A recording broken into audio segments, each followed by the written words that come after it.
Halo Sobat Milenial, kalian sedang menyaksikan program Top News by IDN Times bersama saya, Larasati Putri. Selama 30 menit ke depan, kami akan menyajikan rangkuman Top News spesial Kaleidoskop tahun 2022, khususnya tentang olahraga balap Formula E dan MotoGP yang sukses diselenggarakan di Indonesia. Kita awali Top News spesial Kaleidoskop hari ini dengan informasi dari dunia olahraga, yakni balapan mobil jet darat bertenaga listrik, apalagi kalau bukan Formula E. Pada 2019, rencana gelaran Formula E Jakarta ini sempat diragukan. Awalnya ajang balap mobil listrik yang paling bergengsi di dunia itu akan dihelat pada 2020 dengan menjadikan monumen nasional sebagai sirkuitnya. Akan tetapi seiring dengan banyaknya turbulensi termasuk pandemi COVID-19, membuat gelaran balap mobil ini harus tertunda hingga 3 tahun lamanya. Dan tahun 2022 ini, Formula E Jakarta atau Jakarta E-Prix 2022 benar-benar terwujud. Pembalap asal Selandia Baru, Mitch Evans, berhasil menaklukkan Jakarta E-Prix Circuit di Ancol, Jakarta Utara, dan keluar sebagai juaranya. Seperti apa kemeriahan Jakarta E-Prix pada awal Juni lalu? Kita simak informasinya dalam liputan berikut ini.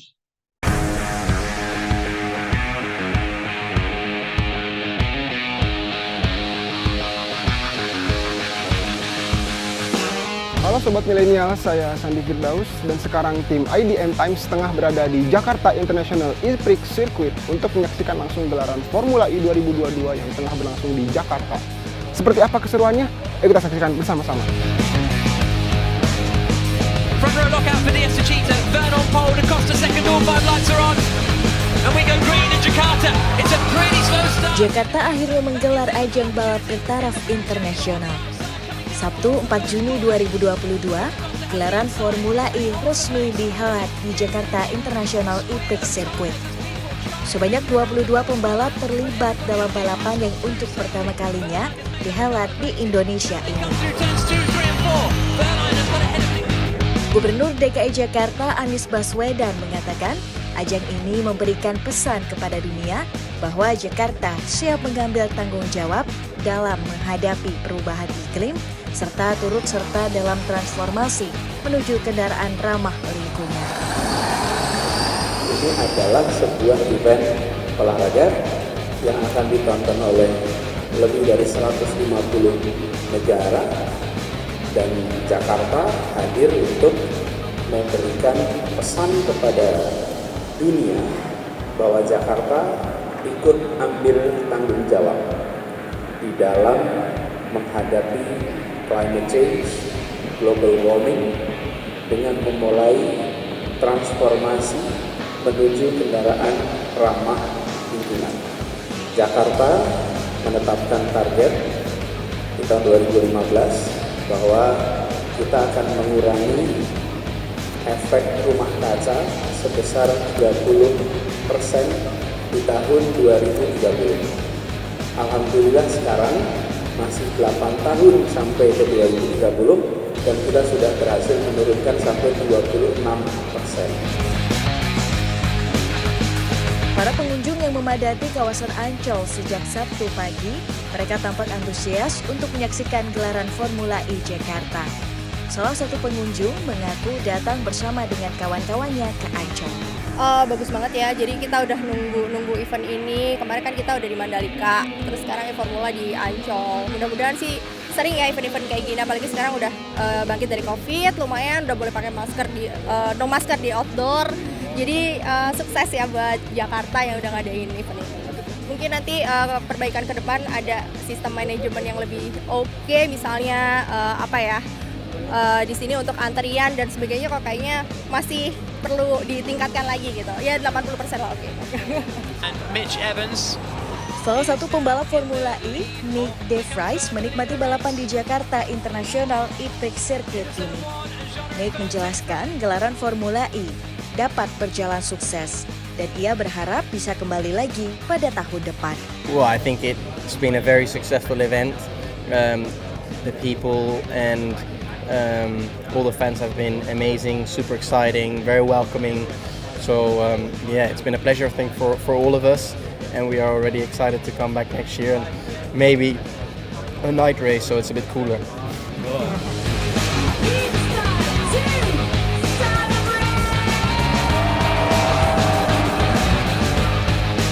Selesai sudah rangkaian dari gelaran balapan Formula E 2022 Jakarta dan selamat kepada Mitch Evans yang berhasil keluar sebagai pemenang dan mencatatkan sejarah di Jakarta International E-Prix Circuit.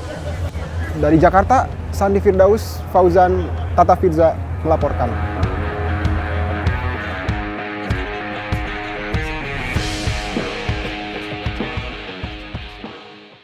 Sobat Milenial, jangan kemana-mana, Top News akan kembali dengan informasi serba-serbi penyelenggaraan MotoGP Mandalika 2022.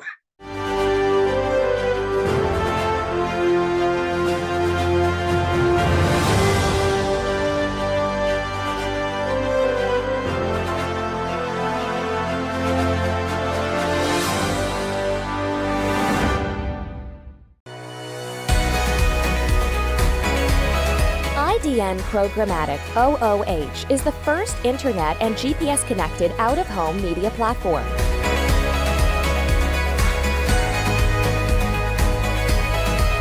Creating public-private partnership with the city we operate in, we utilize taxis and ride-sharing vehicles for distribution and scale. Our proprietary technology provides granular audience targeting from hyperlocal location, time, weather, to dynamic content.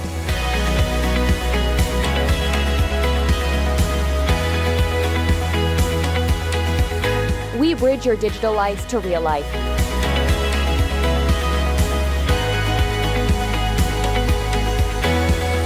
Our innovation revolves around engagement and impact with emphasis on action. IDN Programmatic OOH. Smart screens for smarter cities.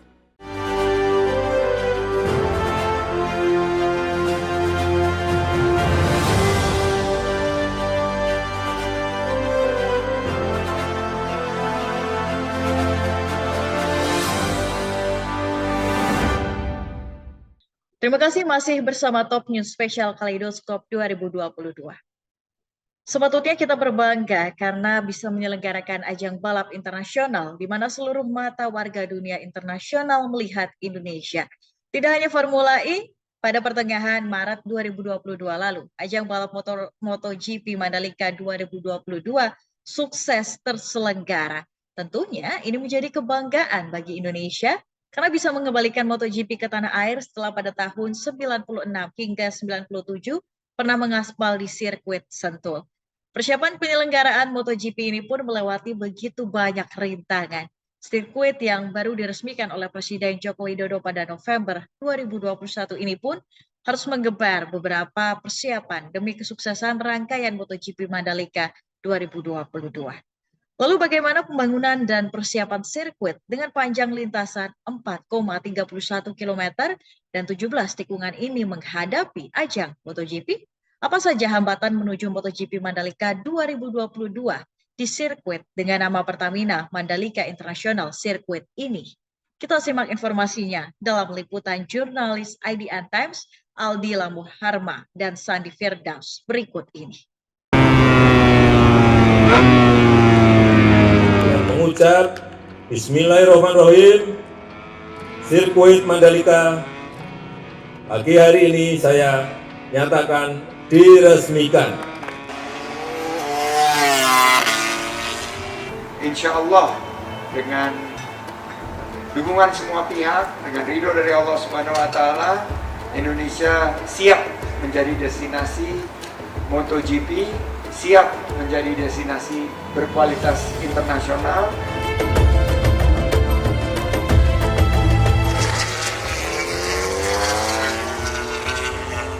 Kita di balik itu juga menyimpan sakit hati, di samping itu juga bergembira. Tercapailah cita-cita negara itu.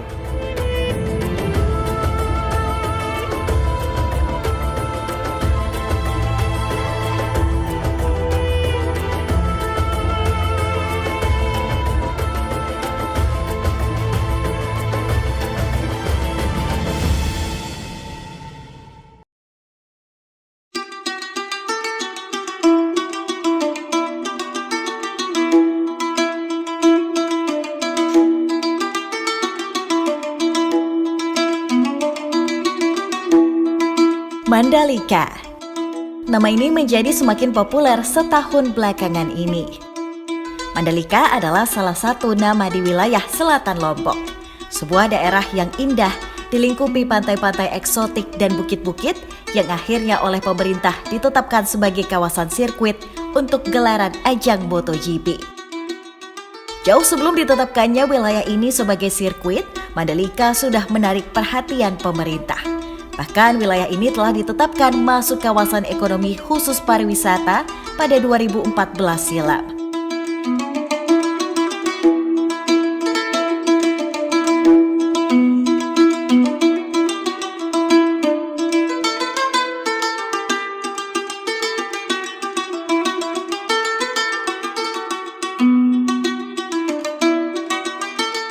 Terpilihnya kawasan sirkuit Mandalika ini berdasarkan kesepakatan yang terjalin antara pemerintah dengan Indonesia Tourism Development Corporation atau ITDC, badan usaha milik negara yang menangani kawasan Mandalika.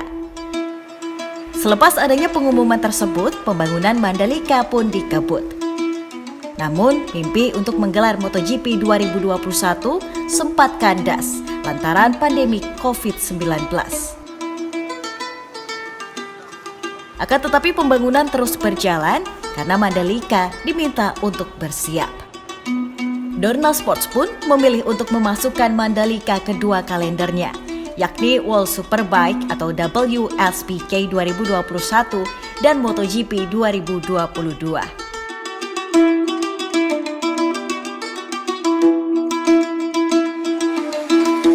Tidak hanya itu, mereka memasukkan Mandalika sebagai tempat digelarnya tes pramusim MotoGP 2022. Usai 2 tahun lamanya, pembangunan Mandalika pun rampung. Pada 12 November 2021, Presiden Joko Widodo meresmikan sirkuit Mandalika dan sempat mencoba mengaspal di atas sirkuit ini. Harapan baru pun menyeruak ke permukaan. Alhamdulillah, kita patut bersyukur bahwa pembangunan jalan bypass Bandara Internasional Lombok sampai ke Mandalika dengan panjang 17,3 km telah selesai dibangun dan siap untuk digunakan. Sehingga jarak tempuh antara bandara dengan Mandalika hanya 15 menit saja. Kemudian juga sirkuit Mandalika dengan panjang sirkuit 4,3 km dengan teknologi aspal terbaru, stone, plastik, aspal juga telah selesai dibangun dan siap untuk digunakan. Semuanya siap digunakan untuk mendukung penyelenggaraan event-event kelas dunia di kawasan Mandalika ini seperti yang sebentar lagi akan diselenggarakan, yaitu World Superbike 2021 dan dilanjutkan nantinya di bulan Maret 2022 dengan MotoGP. Maka dengan mengucap Bismillahirrahmanirrahim, sirkuit Mandalika pagi hari ini saya nyatakan diresmikan. Seiring dengan pembangunan sirkuit Mandalika, area di sekitarnya juga mulai bersolek. Tidak hanya itu, jalan di depan sirkuit juga dibenahi agar jadi lebih lebar dan representatif. Ruas jalan yang menghubungkan wilayah Kuta Keruak pun diperlebar. Sejalan dengan hadirnya sirkuit Mandalika, area Mandalika mulai bergeliat.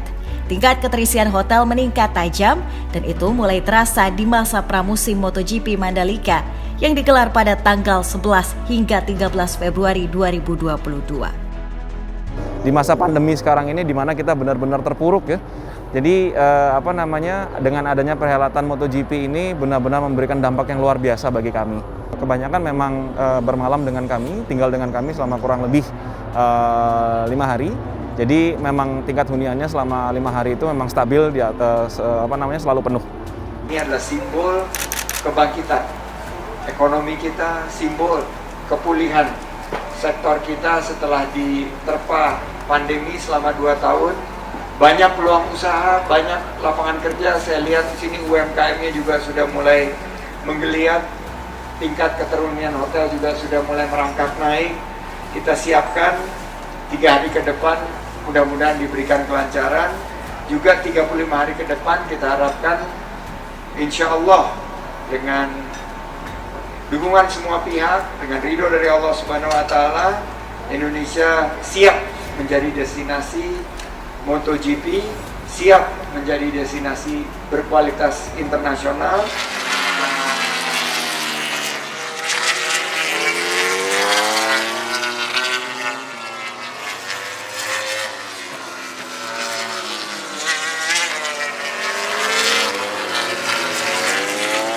Gelaran pramusim MotoGP Mandalika juga menjadi sarana piknik bagi warga Lombok. Antusiasme warga dalam menyaksikan pramusim benar-benar terasa. Kendati tidak bisa masuk ke sirkuit, mereka semangat menonton dari area luar. Ya, untuk berpartisipasi dalam kegiatan-kegiatan event internasional, karena memang udah lama kita tunggu-tunggu gitu. Udah lama kita tunggu. Nah, kerinduan itu kita mau lepas hari ini gitu. Biar lebih baik lagi, bakal sering dipakai lagi. Kan juga nambah biar lebih terkenal lagi Pulau Lomboknya, kayak gitu kan. Gitu. Jadi nggak kalah lah sama yang di luar.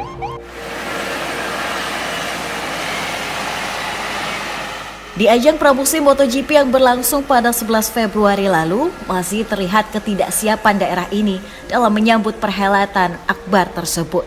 Infrastruktur di sekitar sirkuit masih belum selesai dibangun. Di dalam lintasan, pembangunan juga masih dilakukan. Tampak alat-alat berat dan beberapa pekerja tengah membangun tribun penonton di dekat area garis start. Namun, khusus untuk garasi dan pedok, semua sudah rampung. Pemerintah berharap adanya ajang MotoGP di daerah ini bisa berdampak positif bagi ekonomi warga lokal pada khususnya. Sayangnya, hal itu belum terlaksana dengan baik. Masih ada protes dari masyarakat lokal karena tidak dilibatkannya mereka dalam penyelenggaraan ajang balap ini, terutama mereka yang tinggal di sekitaran sirkuit Mandalika.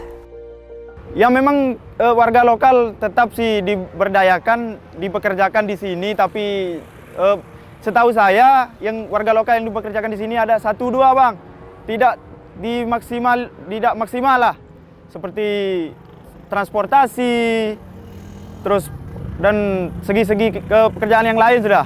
Pastinya harapan kami warga lokal di sini semua mengharapkan kalau bisa seperti pesan saya tadi, warga lokal lebih dimaksimalkan, dipekerjakan atau diberdayakan di sirkuit lah.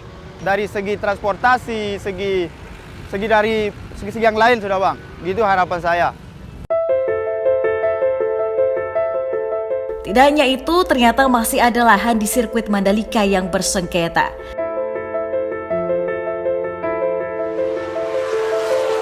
Tepat di area tikungan 9, ada lahan milik warga yang masih belum dibayar oleh ITDC.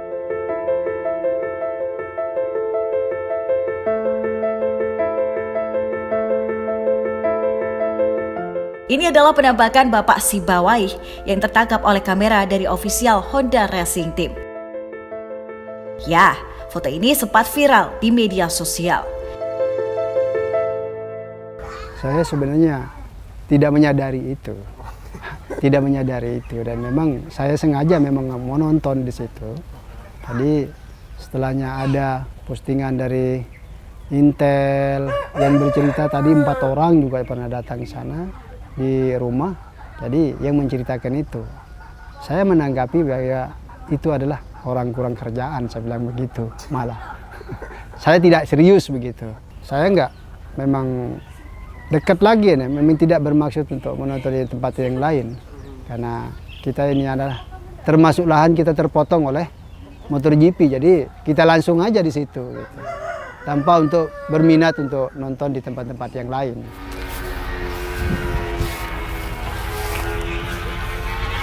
Bisa nggak? Oh, Bapak naik kemarin ya? Iya, saya naik lewat sini. Tapi sejauh ini ada larangan nggak Pak untuk nonton dari luar sirkuit gitu? Dari USBK kemarin sih enggak. Nggak ada ya? Nggak ada. Soalnya kita tahu bahwa ya kita bersama-sama aparat juga di sini. Ya, saya di situ. Itu. Saya naik lewat sini kemarin. Karena keadaan tanah kita belum selesai. Sebenarnya bagi mereka yang pembalap ini adalah ya perlu tahu juga keadaannya. Karena jangan di balik hal yang belum selesai ini bisa saja terjadi. Karena di dalam sakit hatinya kita, mereka juga nggak tahu dan perlu juga untuk tahu dalam keadaan itu. Kalaupun mereka itu adalah menaruh kasihan, iba terhadap kita yang masih tertindas seperti ini.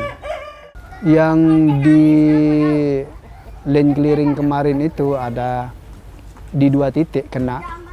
Jadi luasnya itu ada 1 hektar lebih. 2 hektar. Persil 263 itu 1 hektar, kurang lebih 1 hektar 20. Dan persil 222 itu 1 hektar 70.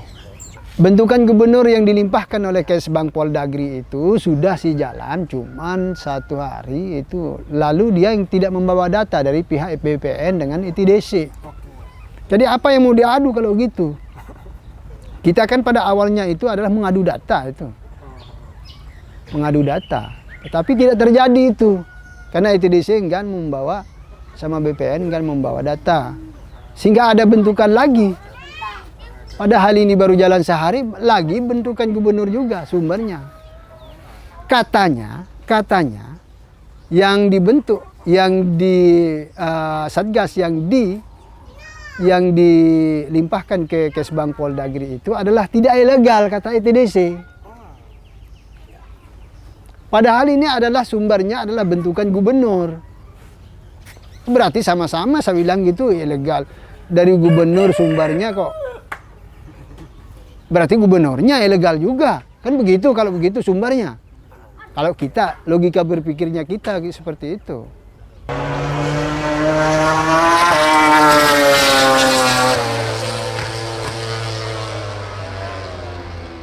Ironinya, Pak Sibawai menuntut para pembalap melintas di atas lahannya yang bersengketa.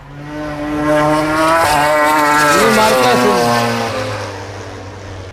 Yang dari bawah seharusnya mereka yang lebih tahu kronologis permasalahannya, bukan Jokowi yang akan tahu. Kan cerita-cerita mereka yang akan dibawa ke sana. Tapi kalau cerita saya ini belum dibayar, sudah dibayar semua sampai ke Jokowi, pantas saya di bumi hanguskan di sini sama pasukan. Kalau ceritanya berbalik seperti itu. Kita di balik itu juga menyimpan sakit hati. Di samping itu juga bergembira. Tercapailah cita-cita negara itu.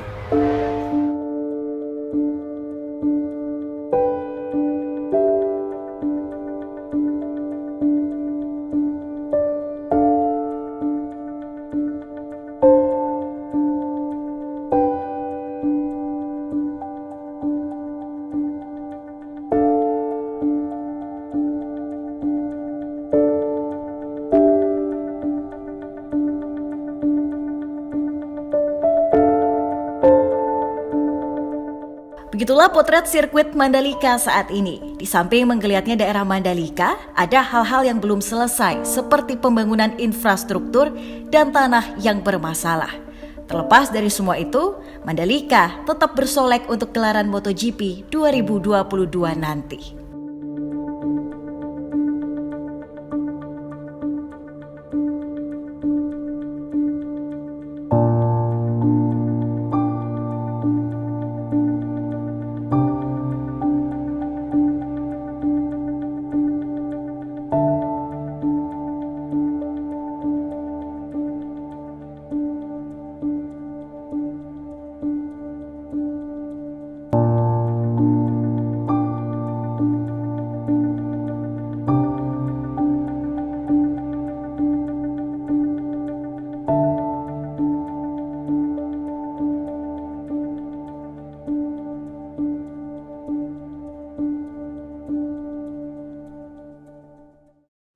Informasi tadi menutup perjumpaan kita hari ini, Sobat Milenial. Terima kasih sudah menyaksikan Top News Spesial Kaleidoskop 2022.